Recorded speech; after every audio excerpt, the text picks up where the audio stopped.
Hi, Brenda. Thank you so much for joining us and joining 39 and joining me particularly on this little chat. And I hope this finds you well in Sydney. It does, and thanks for the invitation.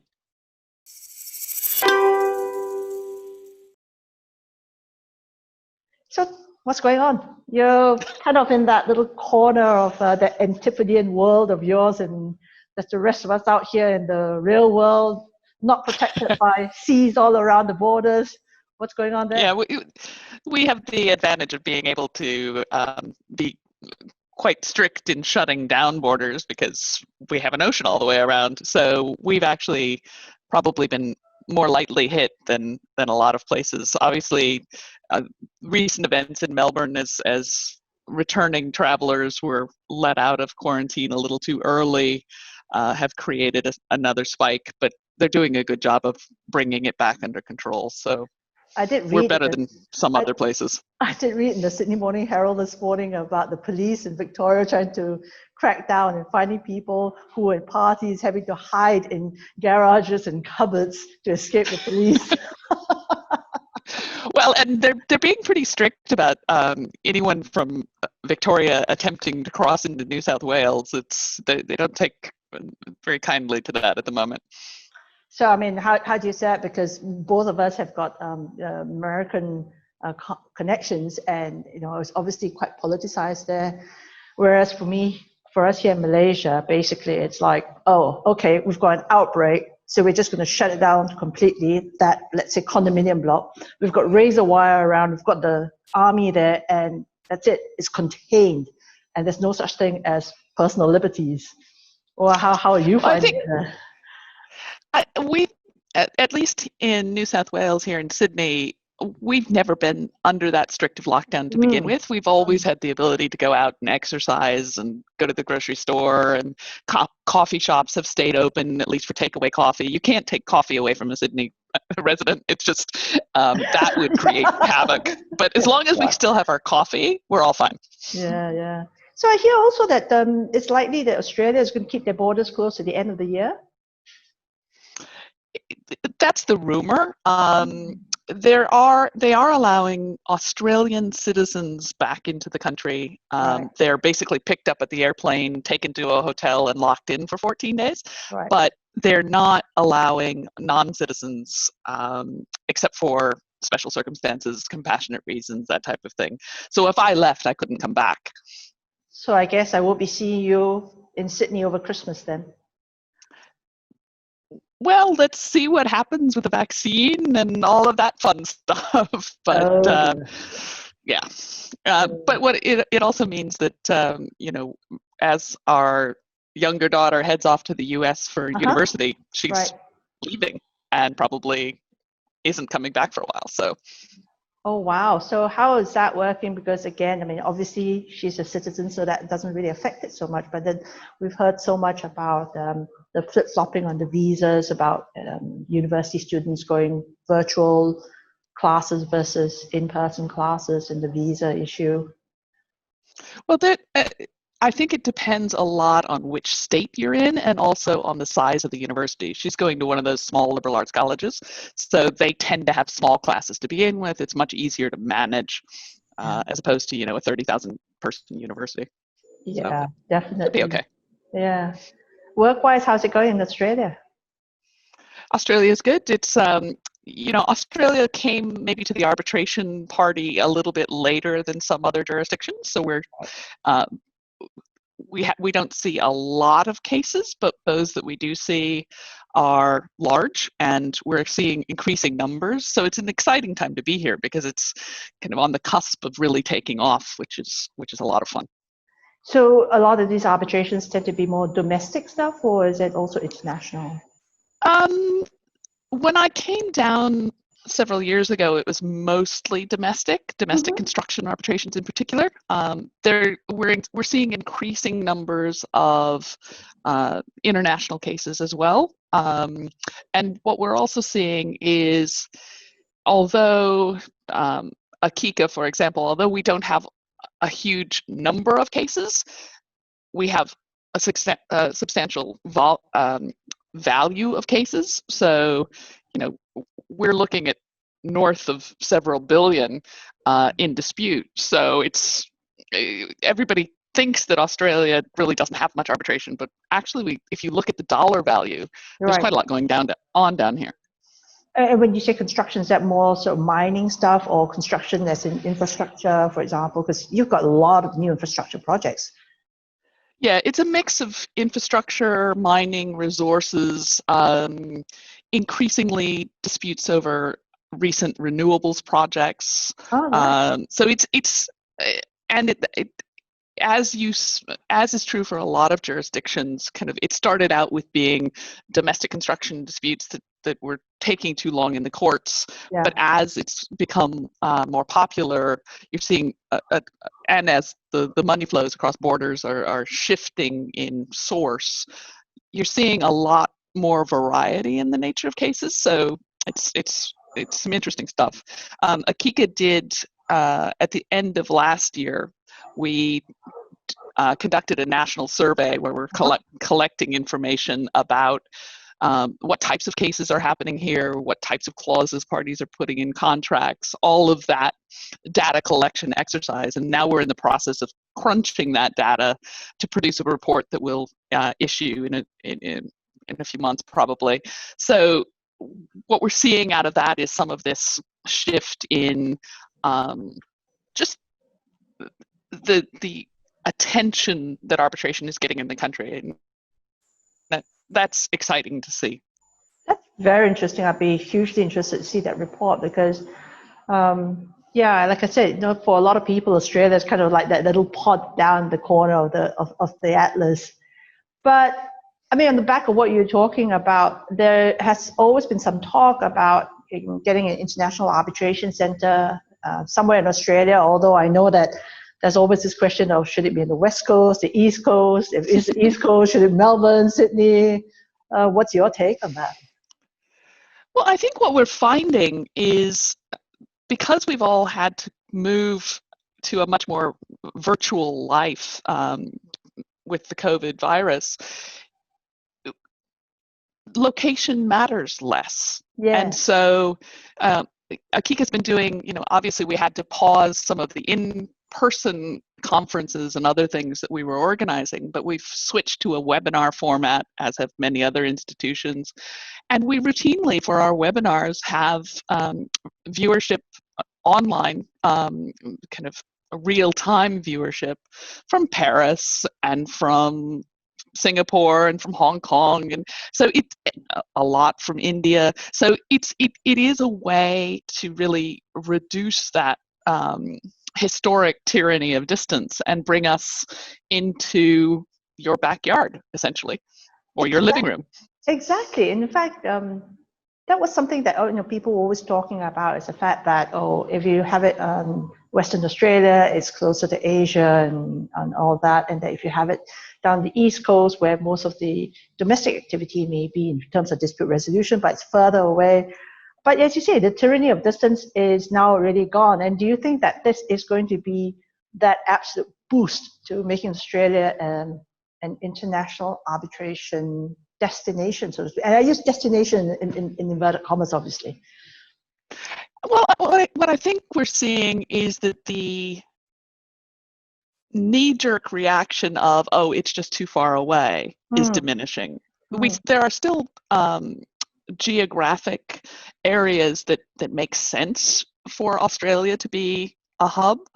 The South Pacific, for example, as it is increasingly, as those countries are increasingly taking on international arbitration legislation, adopting the New York Convention, Australia is a natural home for some of those disputes. Sure. But equally, if you are from San Francisco and you have a dispute with someone in Beijing, the distance for the party from San Francisco, or you have a dispute with someone from India, the distance between San Francisco and Sydney is not that much greater than the distance to Singapore. So, and I think that's always been the case, but the kind of we're now in your living room has meant that people start looking at distance in a different way. Do you think it's going to change things completely? And then not just Australia, but all of us in arbitration? I do.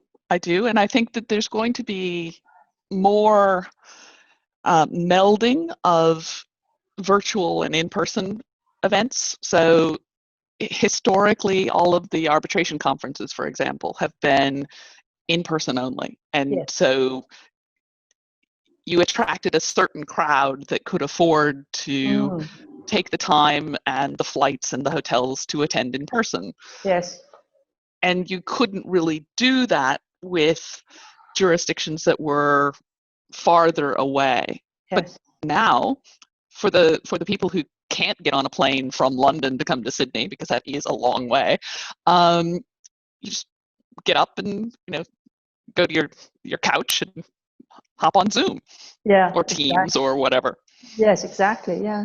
I mean, I don't know about some of the webinars you've been doing, but certainly those that I've been involved with here, you see that there's a lot of viewership from places like Africa and, as you say, India, and also I find the Middle East, which Yes. are traditionally not the attendees that we get at the conferences in this sort of part of the world, this region. So I really like the reach of that. I do as well, and it means that attendees from farther flung jurisdictions are no longer punished for being from farther flung jurisdictions. They can attend just as easily as everyone else, subject to an internet connection that works. So you're president of Akika at the moment, and it's a very strange year to be president of anything.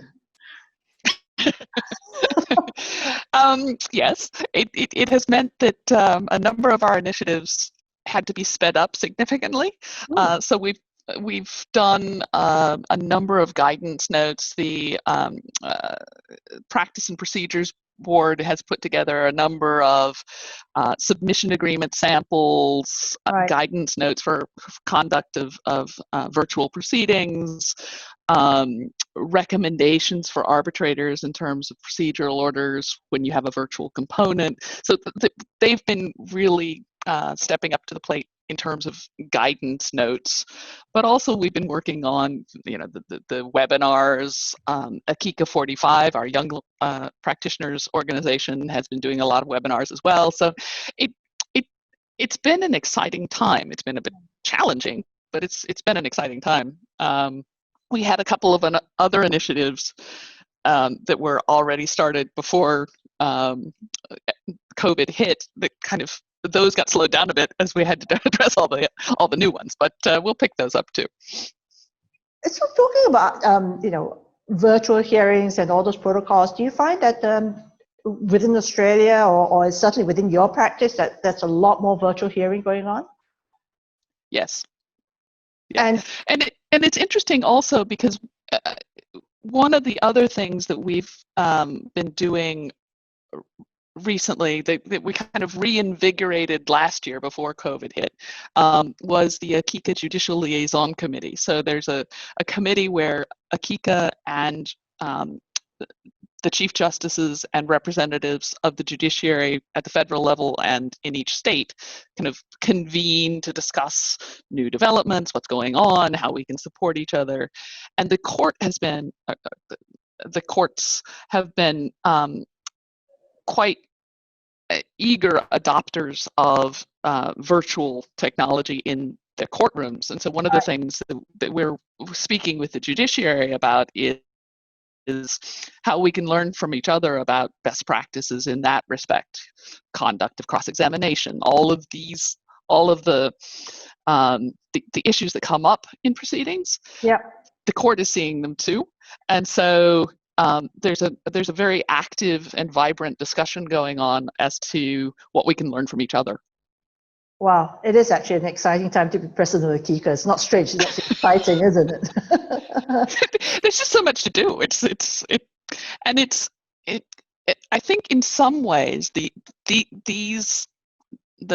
current circumstances, this scenario, gives us a lot of flexibility to try things. And, you know, everybody's fumbling our way through things, and if it doesn't work, oh well.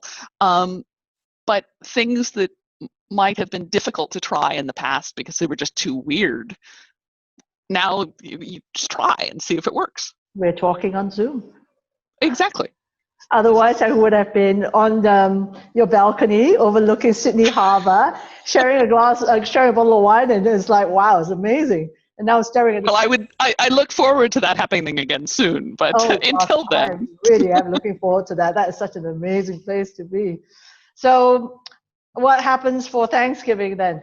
Any plans, or you've just decided that it's a done deal? That is still an open question, but we've got a couple months to figure that out. Yeah, actually from my point of view, because if we were intending to be in the US for Thanksgiving, which is our normal thing, doesn't look as if it's going to be on the cards, we don't think. Because if you're going to have to self-quarantine there, 14 days there, 14 days back here, I mean, that's a month of your life in quarantine. Yeah.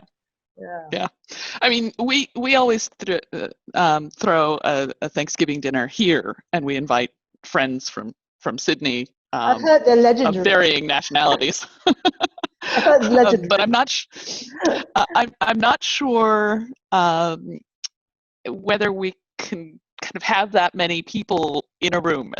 But we'll see by November. Yeah. So yeah, I'm also planning on having a Thanksgiving gathering here, but a small one, as you say. Life has changed a lot in 2020. I mean, it's not all for the worse, I have to say, you know, and all these virtual hearings and what we're doing right now, in many ways, it's so good. You know, I really enjoy that. And in all honesty, I actually quite enjoyed the lockdown that we had. It was really peace and quiet. I've got a big construction site outside my condo. It brought the world closer together.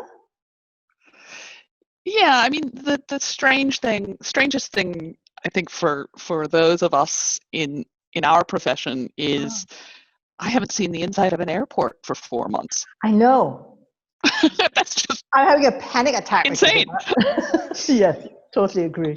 But you know, we have to recognize, I think, that we're the fact that is our challenge is a bit privileged because other people have much worse issues. But yes, this is such a first world problem. But at least in our community, that seems to be the big thing. First world problems, right? Yes. Yeah.